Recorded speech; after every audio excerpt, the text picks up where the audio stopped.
안녕하세요. 일상을 위한 철학 다섯 번째 마지막 시간이네요. 네. 자, 네. 행동의 경향성을 바꾸는 것은 어려운 일이죠. 우리가 타인의 행동에 대해서는 고치기 쉽다고 생각을 합니다. 그런데 자신의 행동은 고치기 어렵다고 생각해요. 네. 근데 저도 생각해보면 남편 보고 담배 좀 끊으라고 그러는데, 아, 그 몸에도 안 좋고 왜 못 끊냐고. 그런데 저도 몸에 안 좋고 커피 못 끊거든요. 커피 골다공증 오는데. 그쵸? 타인의 행동은 고치기 쉽다고 생각하고요. 자신의 행동은 고치기 어렵다고 생각합니다. 타인에 대해서는 고치기 쉬운 걸 못 고치는 것을 보니까 마음이 없거나 무능력하다고 생각하고요. 자신에 대해서는 상대방이 고치기도 어렵고 왜 고쳐야 되는지 모르겠는 걸 고치라고 요구한다고 생각을 하게 됩니다. 알면 고쳐야 될 거 아니야? 이렇게 말하고 싶지만 팩트는 뭘까요? 알아도 고치는 것은 어려워요. 나도 그러면 안 된다는 걸 알면서도 계속 그러고 있잖아요. 그렇죠? 나에게도 알면서도 고치지 못하는 것이 있습니다. 나도 상대방이 나의 단점을 그냥 수용해주면 좋겠다는 소망을 가지고 있습니다. 예. 근데 상대방은 상대방이 생긴 대로 살아야죠. 예, 상대방의 존재 방식을 자신이 결정할 권리를 함부로 침해할 수 없습니다. 타인의 존재 방식을 바꿀 수 있는 권리는 어느 누구에게도 없어요. 아무리 가족 관계, 부부 관계여도 이거는 침범을 하면 안 되거든요. 그런데 이걸 함부로 침범하려고 하면 관계가 어려워지는 거죠. 그런데 뭐 때문에? 지난번 네 번째에서 봤지만 다른 사람이 내가 원하는 방식으로 존재했으면 좋겠는 그 소망 때문에 그 소망을 너무 밀고 나가면 내 옆 사람이 나로 인해 힘들어져요. 예, 내가 그 사람에게 지옥을 만드는 거죠. 그렇죠. 타인은 내가 원하는 대로 존재해 주기를 바라면서 나는 상대방이 원하는 대로 존재할 의사가 없어요. 우리 모두가 그래요. 우리 모두가. 근데 이걸 알아야죠. 우리 모두가 그렇다는 걸. 예. 그걸 모르면 남들만 문제라고 생각을 하게 되거든요. 그래서 상대방이 나의 존재 방식을 있는 그대로 받아들여 주지 않으면 화가 나면서도 나는 상대방의 존재 방식을 있는 그대로 받아들이려고 노력하지 않아요. 그 사랑할 때만 그 사람의 존재 방식을 있는 그대로 받아들이려고 노력하게 되죠. 예. 그래서 누군가가 나를 사랑한다고 느끼는 거는 상대방이 나를 불편한데도 나를 있는 그대로 받아들이려고 노력할 때, 아, 저 사람이 나를 사랑하는구나. 이렇게 느끼게 되는 거죠. 그렇죠? 그래서 누군가와의 소통에 계속 실패하고 있다면 그 소통의 방식이 적절하지 않다는 것을 의미해요. 그런데 우리는 하던 대로 하면서 내가 원하는 결과가 나오기를 바라잖아요. 그런 방식으로 소통했을 때 자녀랑 부모랑 배우자랑 연인이랑 소통이 안 됐었다면 소통의 방식을 바꿔야 되는 거죠. 그렇죠? 그래서 상대방이 내가 원하는 대로 존재하기를 바라는 소망을 제어하면 상대방의 행동이 있는 그대로 보여요. 그런데 이 소망에 매여 있으면 도대체 왜 쟤는 내가 원하는 걸 안 해줘? 이러고 자꾸 원망만 하게 되죠. 예. 상대방의 행동을 있는 그대로 못 봅니다. 그렇죠? 그러니까 야, 이제 얘가 적절하지 않아서 그런 예는 들지 않을래요. 유튜브에서. 네. 어려움이 많네요. 유튜브는. 자, 자녀와 소통할 때도 자녀의 행동을 있는 그대로 보는 게 어려워요. 자녀에 대해서 내가 뭐 공부를 잘했으면 좋겠다 이런 소망을 갖고 있으면 또 공부 안 하려고 그러지. 또 공부 안 하려고 그러지. 이렇게 악의적으로 해석을 하게 되고요. 예. 그러면 나한테 악의적으로 해석당한 자녀는 부모가 돼서 나를 이렇게 악의적으로 해석하다니 이러고 원망하고요. 그래서 잘 들여다보셔야 돼요. 내가 내 배우자에게는, 내 연인에게는, 내 자녀에게는, 내 부모에게는 뭘 원하고 있는가. 내가 이렇게 이분들에게 원할 때 그분들은 나에게 원하는 게 없을까. 그분들이 나에게 원한다고 생각하면 난 어떤가. 이게 지속적으로 역지사지를 하셔야 되는 거죠. 그래서 전체를 보려는 노력이 철학인데 이거를 인간관계에 적용해서 하려면 실질적으로는 역지사지를 계속 하는 거죠. 자꾸 자꾸 그 사람의 구두에 발을 넣는 거예요. 그래서 어, 계속 비판적 사고 얘기를 해왔었는데 무비판적 사고는 뭐냐면 그 결론을 받아들여야 될 합리적인 근거가 없이 어떤 결론을 받아들이는 겁니다. 우리가 비판적 사고를 안 하면 그냥 무비판적 사고를 하게 되죠. 그냥 생각하게 되는 대로 생각을 하는 거죠. 예. 그래서 끼어 맞추기식 사고를 해요. 이미 마음속으로 내린 결론에 맞춰서 추론 과정을 조작해요. 그 망하는 회사의 특징이 회의 시간은 긴데 결론은 사장 마음대로 나는 거라고 했잖아요. 끼어 맞추기 사고죠. 사장님의 결론이 이미 있어요. 그래서 이 결론을 지지하는 얘기를 하는 사원은 똑똑하다고 그러고 그 말을 받아들이고요. 이 결론을 뒷받침하지 않는 거를 얘기하면 에이 그건 참이 아니야. 자네가 뭘 잘못 알아서 그래. 이러고 빼버려요. 그러니까 내가 원하는 결론을 지지하지 않는 근거는 검토를 안 하고 빼버리니까 추론 과정이 잘못되죠. 되게 본인은 되게 논리적으로 된 것 같지만 사실은 근거에 맞춘 결론을 얻는 게 아니라 결론에 맞춰서 근거를 마음대로 넣었다 뺐다 하는 거죠. 이거를 우리 일상적인 언어로 뭐라 그래요? 아유 코에 걸면 코걸이, 귀에 가면 귀걸이지 뭐 이런 거예요. 그쵸? 그래서 이렇게 추론 과정을 조작해서 확증 편향에 이르게 되는 거거든요. 네. 가족 회의 할 때도 어느 학생이 그러더라고요. 가족 회의 하는데 자기가 뭐라 그러면 아버지께서 그건 네가 아직 젊어서 뭘 몰라서 그러는 거라고 받아들이질 않는다는 거예요. 가족 회의 하면 뭐 하냐는 거예요. 결국은 아버지의 설교 훈화로 끝난다는 거예요. 그 가족 회의가. 예. 그럼 이제 이게 끼워 맞추기 하는 거죠.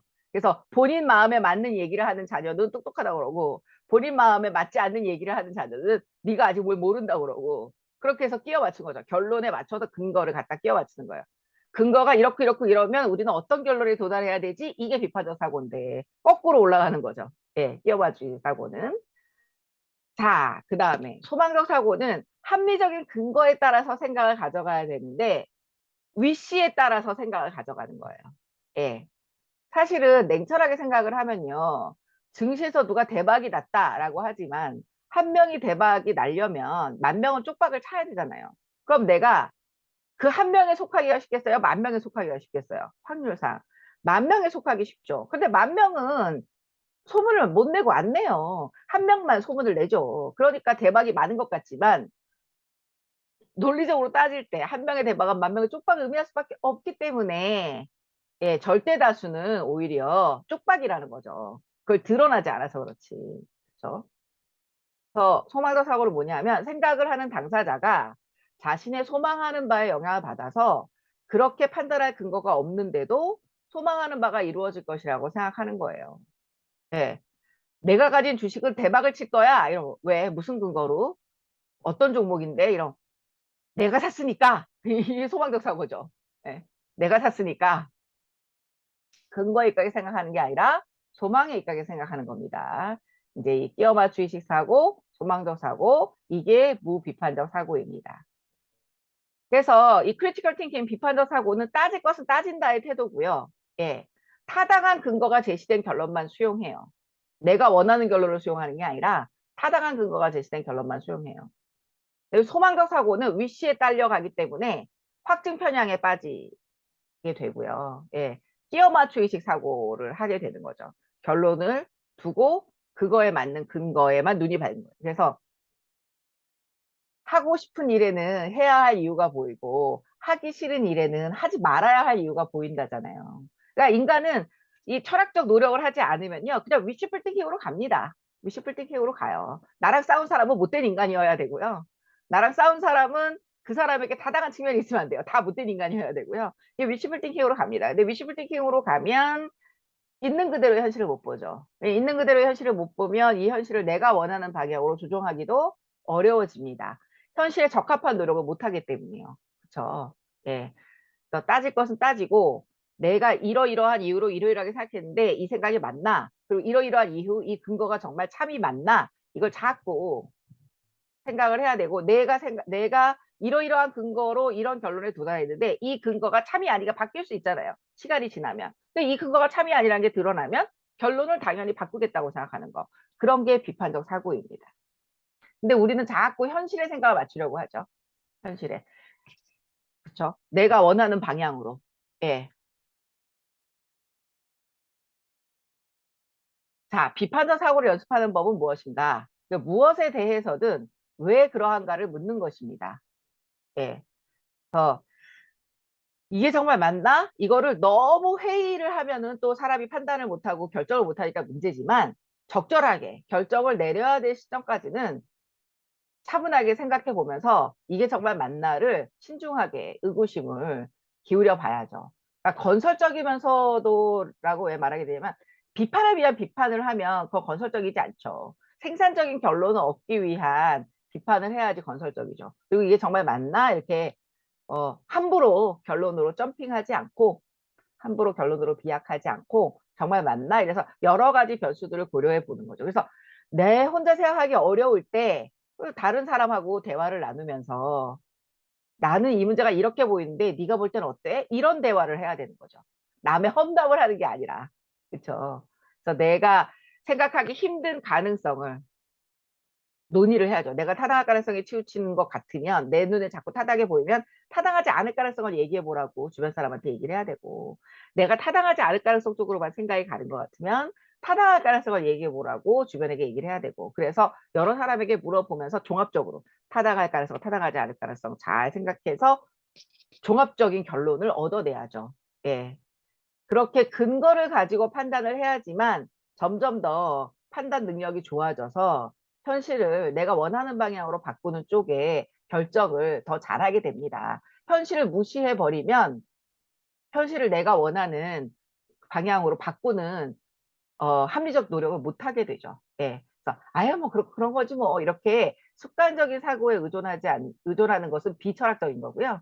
철학적인 거는 습관적인 사고에 의존하지 않으려고 노력하는 겁니다. 그러니까 습관적인 사고는 뭐 편하죠. 아, 뭐 또 그런 거 아니야? 이렇게 쉽게 생각을 해버리니까 머리 아프게 생각을 안 할 수 있지만 현실을 잘못 파악할 우려가 있는 거죠. 예. 그래서 건설적이면서 신중한 의구심을 기울이고 원래 그런 거지 뭐 이런 식으로 검토 안 하고 그냥 또 그렇겠지 뭐 이렇게 습관적인 사고에 의존하면 안 되고 그런데 이제 이 Y라는 질문은 조금 도전적일 수 있기 때문에 인간관계를 위해서는요 나에 대해서는 Y로 물어야 되지만 타인에 대해서는 How come으로 물어야 돼요. 일이 그게 왜 그렇게 된 거야? 라고 묻고 싶은 타이밍에 일이 어쩌다 그렇게 됐어? 사실은 묻고 싶은 내용은 똑같아요. 근데 표현이 why로 묻는 거랑 how come 어쩌다 그렇게 된 거야? 아니 근데 일이 어떻게 하다 그렇게 됐어? 야 너 그거 왜 그랬냐? 이거랑 야 근데 일이 그거 어떻게 하다 그렇게 된 거야? 응? 그러면 why로 물으면 기분 나빠서 나한테 싸우려고 드는 식으로 나도 그러고 싶어서 그런 거 아니야 이러고 싸우고 싶어서 싸우려고 드는 것처럼 말하려던 사람도 야 근데 그 일은 어떻게 그렇게 된 거야? 어? 네가 그런 거 의도했을 것 같지는 않은데 이런 식으로 말을 하면 아우 그러니까 이게 이렇게 되고 이렇게 돼서 정말 내가 오해를 너무 많이 받았어. 이런 하소를 듣게 되죠. 그래서 아 그랬구나 어쩐지. 근데 일단 믿어주면서 얘기를 해야 되기 때문에 그래야 얘기도 잘 되고 그리고 또 너무 비판적인 시선으로 보면 그게 실제가 아니거든요. 그 사람 입장은 또 따로 있는 거니까. 그래서 나한테 물을 때는 why로 물으려고 노력하고요. 타인에게 물을 때는 how come으로 물으려고 노력을 하셔야 됩니다. 예, 그래야 관계에서 제가 맨날 why를 물으라고 했다고 타인에 대해서 너 왜 그랬어? 왜 그랬어? 왜 그랬어? 이러면 안 된다는 겁니다. 예, 타인에 대해서는 how come 이렇게 물으셔야 됩니다. 예, 네. 뭐, 이렇게 10분의 이 강의를 축약하느라고 제 마음이 얼마나 바빴는지 여러분들은 모르실 겁니다. 그래도 이제 줄이려고 노력하고, 예, 그러면서 좀, 쓸데없이 길지 않은 영상을 마련하게 된 것 같아서 감사하고요. 이 철학 커뮤니케이션 연구소 모토가 일상을 위한 철학, 삶에 닿아 있는 철학이고, 저는 어렵지 않은 강의, 어렵지 않은 글을 쓰려고 노력하고 있는데, 얼마나 그렇게 느끼셨는지는 잘 모르겠습니다. 네, 5번의 강의로 여러분들 만나 뵙게 되어서 감사했고요. 그리고 이제 제가 원하는 내용의 강의를 해달라고 하셔서 평소에 많은 분들께 드리고 싶었던 말씀을 압축해서 드릴 수 있는 기회를 가지게 되어서 좋았습니다. 예, 철학에 힘이 있으니까 철학의 힘을 많이 가지시기 바랍니다. 감사합니다.